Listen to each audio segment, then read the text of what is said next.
today we're going to be working on dividing fractions. To start us out, we're going to look at how do fractions even work when you're dividing. Here's an example. Sue had 1/2 yard of fabric that she needed to divide into 3 equal pieces. How long was each piece? Okay, let's just start with a number line 0 to 1. Let's pretend like this is a yard of fabric. But she doesn't have a yard, does she? She has how much? She has half of a yard. So draw a line and represent half of that. Okay, so this is actually how much she has of fabric right here.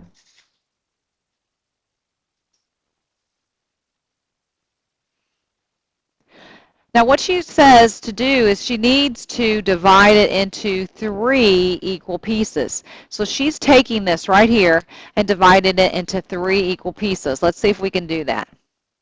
Looks like there'll probably be a break about here and a break about there. Okay, once we have our half divided into 3 equal sections, we've got to figure out what each one of those sections represents. Okay? Because it says, how long was each piece? Well, it's part of a whole, but what is our unit fraction? What do I need to do to this side then? Divide it, cut it up into 3 pieces as well. Now, are those equal sizes now? All right, now how many pieces do I have then? These are 6, okay? So these are called 6. That's our unit fraction. Now the question says, how long was each piece? So this is how much? 1/6 of a yard, 1/6 of a yard, 1/6 of a yard. And these are 1/6 of a yards that she didn't even have because she only had a half a yard to start with. So how long was each piece? 1/6 of a yard. Now watch how we can actually do this formally. All right, so how does that work if I have a half and I divide it by 3 and I end up with 1/6? Now just think about that for a minute. 1/2 divided by 3 gives me a 1/6. Okay, well there's a 1 up here, but how do they get the 6? But the 3, if you're writing a mixed number, goes on top. And I thought we're dividing. Oh, you know what, if I did this, wouldn't that equal 1/6? Okay, 1/2 times 1/3 equals 1/6. Oh, but now we're not dividing then, really? We're multiplying. And it's not by 3, but it's 1/3. What's the relationship between these called? Does anybody know?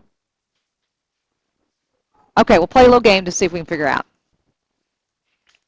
This is called rivet. In other words, I'm going to put a letter in. When you think you know what the word is, you may just say it out loud. Okay, first letter.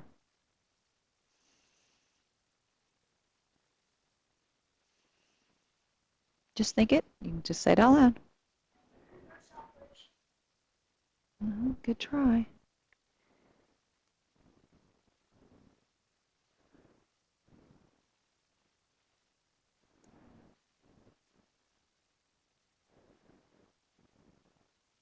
This is something you probably haven't heard yet this year. Oh, you're so close, Zane. Somebody said it, I think. Reciprocal. Very good. Reciprocal. Now, what is a reciprocal? Okay, so a number, any number, let's say I have 3, like in the last problem. Its reciprocal is what it is when it's flipped. Okay, you all learned yesterday that any whole number can be written as that number over 1. Okay, because if I have 3 whole pizzas, I have 3 wholes. If you multiply a number and it's reciprocal, what it would be if it were flipped or inverted, you're always going to get 1. So what is 2/3 reciprocal? Let's see if it works. If this is its reciprocal, if I multiply those together, do I get 1? Yes. Okay, so now we're not going to be multiplying reciprocals. Okay, that's not what we're doing today. We're just trying to understand right now what is a reciprocal. We're just trying to look at right now what is a reciprocal. so that when we get to actually doing a division problem, we'll know. So it looked like here when we were actually dividing by 3, we multiplied by this number's reciprocal. Did I do anything to the first number? Nothing, nothing. Okay, so here's a little ditty, or I should say a little, maybe a mnemonic device to help you remember how to divide fractions. We always go to eat when we divide fractions, out to dinner, divide dinner. We're going to go eat dinner at KFC. We all like fried chicken. KFC, dinner, divide, dividing fractions. What that means is we keep the first fraction the same, flip the second one, change the sign to multiply. I'll put an add to multiply. And then follow your rules. Now there is one catch. Before you can flip anything or change anything, make sure they're all improper before you start.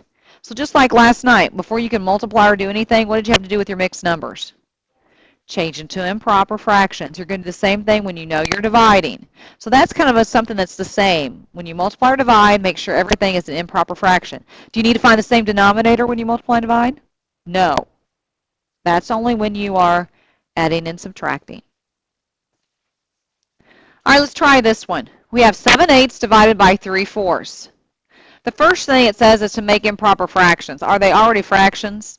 All right, so we're good to go. First step. We're going to KFC. K means keep the first fraction the same. It's going to stay 7/8, so write that down. F stands for flip the second one. And what is that called? It's 3/4 is what? Reciprocal. Good. Flip the second. And the third step, go to C.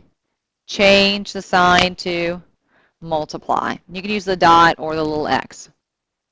Okay, now you flip back and you look in your notes. How do I multiply? Follow the rules for multiplication then. They're already improper fractions or fractions. What's the next step? Good. Simplify before you multiply. Can I? Not this way, but 8 and 4 I can. What will go into both of them? 4 will. And 4 goes into 8 2 times. 7 times 1 is, 2 times 3 is that my final answer? No, it's improper. Change it back to mixed number. 7 divided by 6, it goes once and 1/6 left over. Final answer. Okay, we're going to try the problem 2/3 divided by 3 and 1/3. Okay, the first thing, before we even start, what's it say to do? No, before we even simplify, make them 2. Okay, so that's the first thing we need to do. If we have any mixed numbers, we need to make them improper. 2/3 stays the same, but what do I do with the 3 and 1/3? Make it to 10/3. Now, I'm not ready to flip it yet. Okay, this is still a division problem. Okay, now I'm just changing this to a mixed number. Sometimes when I'm working the problem, I'll just cross this out and put 10/3 here. Okay, then I'm ready for step 2. So this might be an added step if you want to do it. Okay, now we're ready to begin. What's the first thing? I'm going to KFC. K, keep the first the same. F, flip the second one, which will be 3/10. It's reciprocal. Change the sign to multiply. Okay, then follow your rules for multiplication. Is there anything I can simplify before I multiply? 2 will go into those. How many times will 2 go into 2? Once. How many times will 2 go into 10? 5. Good job. You all are quick on this. What about 3 and 3? Divide them by 3 and you get 1. Now let's multiply. 1 times 1 is 1 times 5 is 5. Now is that in lowest terms? Okay. You simplified it. Okay, we're going to have one more we're going to do together. Okay, let's try one more. 2 and 1/3 divided by 5. First thing before we even go to KFC is to make sure they're what? Improper. Let's do that. What will this one be? Okay, it'll be 7/3. So my problem is 7/3 divided by 5. Now we're going to go to KFC. What's K stand for? Keep the first one the same. What's the F? Ooh, how do I flip this? Okay, this was 5 over 1 as a whole number, so now I'm going to write it as 1/5. And then the C, change to multiply.